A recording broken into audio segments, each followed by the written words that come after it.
प्रणाम दर्शकों, क्या आप जानते हैं कि हमारे समाज में 33 करोड़ देवी देवताओं को पूजा जाता है, लेकिन ऐसा क्या कारण है कि देवों के देव इंद्र यानी देवराज की पूजा क्यों नहीं होती है। सबसे पहले हम जानते हैं कि इंद्र कौन है और किसे कहते हैं।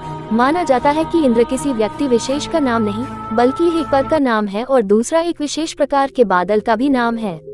इंद्र एक काल समय अवधि का नाम भी है। मनवंतर में अलग इंद्र, सप्तर्षि, अंशावतार, मनु होते हैं। इंद्र को सुरेश, सुरेंद्र, देवेंद्र, देवेश, शचीपति, वासव, सुरपति, शक्र, पुरंदर, देवराज भी कहा जाता है। इंद्र के कारण ही इंद्रधनुष, इंद्रजाल, इंद्रियां, इंदिरा जैसे शब्दों की उत्पत्ति हुई है। इंद्र को देवताओं का अधिपति माना गया है। इंद्र को उनके छल के कारण अधिक जाना जाता है। वैदिक समाज जहाँ देवताओं की स्तुति करता था, वहीं वह प्राकृतिक शक्तियों की भी स्तुति करता था और वह मानता था कि प्रकृति के हर तत्व पर एक देवता का शासन होता है। उसी तरह वर्षा या बादलों के देवता इंद्र हैं, तो जल, समुद्र, नदी आदि के देवता वरुण हैं। समुद्र मंथन से जो 14 रत्न प्राप्त हुए, उनमें से एक ऐरावत भी था। रत्नों के बंटवारे के समय इंद्र ने अत्यंत सुंदर और ऐश्वर्ययुक्त दिव्य गुणों वाले ऐरावत हाथी को अपने लिए रख लिया था। ऐरावत चमकता हुआ श्वेत वर्ण का है। उसके 4 दांत हैं, इसीलिए इसे इंद्रहस्ती अथवा इंद्रकुंज भी कहा जाता है।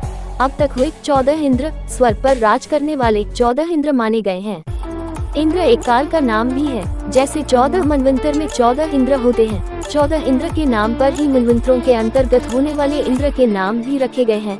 प्रत्येक मनवंतर में एक इंद्र हुए हैं, जिनके नाम इस प्रकार ही यजन, विपचित, शिवी, विधु, मनोजव, पुरंदर, बाली, अद्भुत, शांति, विश्व, ऋतुधाम, देवास्पति और सुचि। कहा जाता है कि एक इंद्र वृषभ बैल के समान था। असुरों के राजा बलि भी इंद्र बन चुके हैं और रावण पुत्र मेघनाद ने भी इंद्र पद हासिल कर लिया था। इंद्र का चरित्र और कार्य, इंद्र को सभी देवताओं का राजा माना जाता है। वही वर्षा पैदा करता है और वही स्वर्ग पर शासन करता है।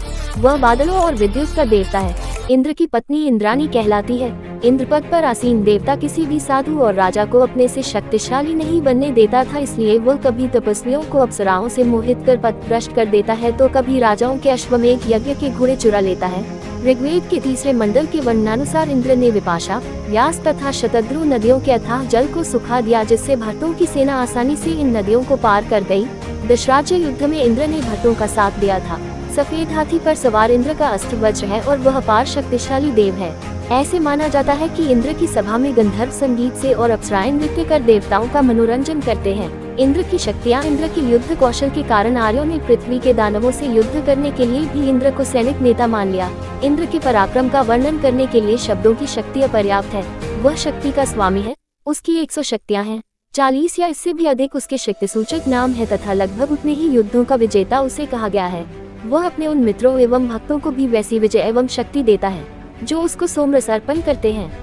इंद्र और वरुण नामक दोनों देवता एक दूसरे की सहायता करते हैं। वरुण शांति का देवता है, जबकि इंद्र युद्ध का देव है एवं मृतों के साथ सम्मान की खोज में रहता है।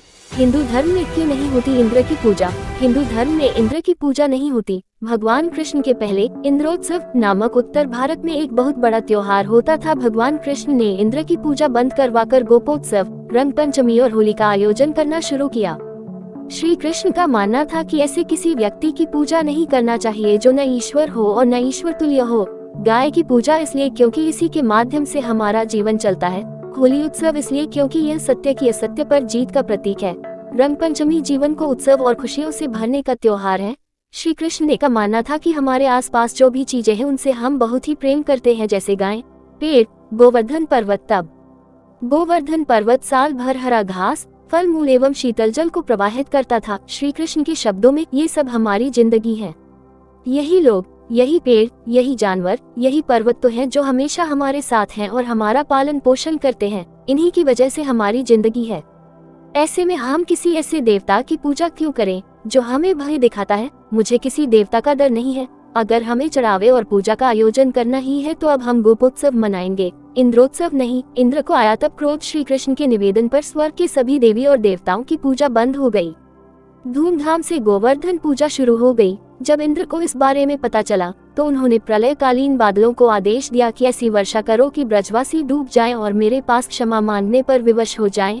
जब वर्षा नहीं थमी और ब्रजवासी कराहने लगे तो भगवान श्री कृष्ण ने गोवर्धन पर्वत को अपनी अंगुली पर धारण कर उसके नीचे ब्रजवासियों को बुला लिया।